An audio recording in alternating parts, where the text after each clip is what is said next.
Tambahkan kawan, kurangkan lawan. Timbalan Presiden Pro Tim Pejuang Datuk Marzuki Yahya dilaporkan berkata parti itu mensasarkan antara 50 hingga 60 kerusi parlimen pada pilihan raya ke-15 akan datang. Kita sasar atau kenal pasti kawasan-kawasan yang kita rasakan sesuai dengan dasar perjuangan ideologi politik kita, katanya seperti dipetik Malaysia Kini. Sehingga kini belum ada kenyataan rasmi pemimpin Pakatan Harapan mengenai kenyataan Marzuki.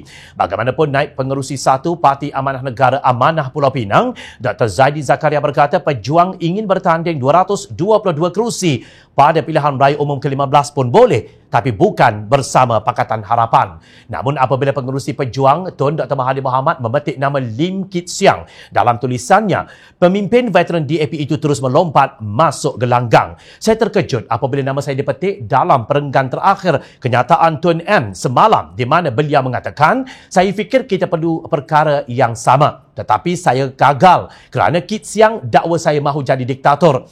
Dia sokong Anwar sebagai calon PH. Jika 92 undi itu bersama saya akan peroleh 154 undi.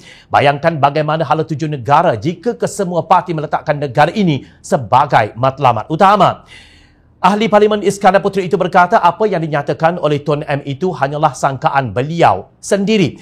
Untuk rekod, keputusan Pakatan Harapan menyokong Datuk Seri Anwar Ibrahim sebagai Perdana Menteri selepas peletakan jawatan secara mengejut oleh Mahathir atau Tun M dibuat secara sebelah suara oleh semua parti komponen Pakatan Harapan, DAP, Keadilan dan juga Amanah, kata Kit Siang dalam satu kenyataan. Beliau menjelaskan Pakatan Harapan mencapai keputusan tersebut selepas Tun Dr. Mahathir enggan untuk terus menjadi Perdana Menteri Pakatan Harapan dan enggan untuk mematuhi dan terikat dengan manifesto pilihan raya umum Pakatan Harapan sebelum ini. Perlunya ada seorang Perdana Menteri Pakatan Harapan dan sebuah kerajaan Pakatan Harapan untuk mempertahankan dan menghormati mandat yang telah diberikan oleh rakyat jelata dalam pilihan raya umum 2018 yang lalu, tegas Kit Siang. Menurut beliau, Tun Dr. Mahathir masih enggan bertanggungjawab kesilapan meletakkan jawatan sebelum ini. Amat malang sekali apabila Tun Dr. Mahathir masih enggan untuk bertanggungjawab di atas kesilapan beliau apabila meletakkan jawatan sebagai Perdana Menteri, sedangkan beliau masih mempunyai sokongan majoriti ahli-ahli parlimen ketika itu daripada Pakatan Harapan, Warisan dan juga Bersatu, ujar Kit Siang.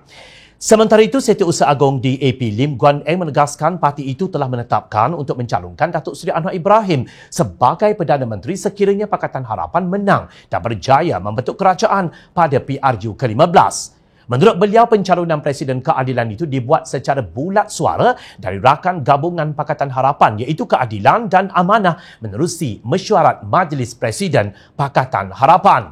Guan M mengaku DAP dan Presiden Amanah Muhammad Sabu sebelum ini pernah menamakan Presiden Parti Warisan Sabah, Warisan Datuk Seri Muhammad Syafiee Apdal sebagai calon Perdana Menteri. Tetapi itu dulu, sekarang DAP bersama rakan gabungan dari Amanah tetap mencalonkan Anwar Ibrahim. Sekiranya ada perubahan pencalonan, ia mestilah melalui Majlis Presiden Pakatan Harapan. Katanya sebagai panel jemputan diskusi masa depan Malaysia ke mana kita yang disiarkan secara langsung menerusi Facebook Majlis Profesor Negara MPN baru-baru ini. Sebaliknya, kenyataan Marzuki untuk bertanding 50 atau 60 kerusi parlimen mungkin didorong oleh keinginan agar pemimpin parti itu menjadi Perdana Menteri yang ke-9. Namun ia tidak mungkin menjadi kenyataan kerana kemarahan aktivis pro Pakatan Harapan terhadap pengkhianatan Bersatu masih lagi bersisa. Lebih-lebih lagi dengan dakwaan bekas Peguam Negara Tan Sri Tommy Thomas yang menggemparkan itu. Benar atau tidak kenyataan Tommy itu, ia tetap meninggalkan luka yang sangat dalam kepada aktivis politik yang bersusah payah memenangkan Pakatan Harapan pada pilihan raya umum ke-14 yang lalu. Justru, jika langkah tersebut diteruskan, pejuang hanya akan menjadi gerombolan pemecah undi penentang Gabungan Muafakat Nasional dan Perikatan Nasional sahaja. Pemimpin DAP dan Amanah begitu bersungguh-sungguh untuk menambah kawan dan mengurangkan musuh. Nampaknya tangan yang dihulur tidak disambut oleh pemimpin pejuang. Mereka langsung tidak belajar daripada kesilapan.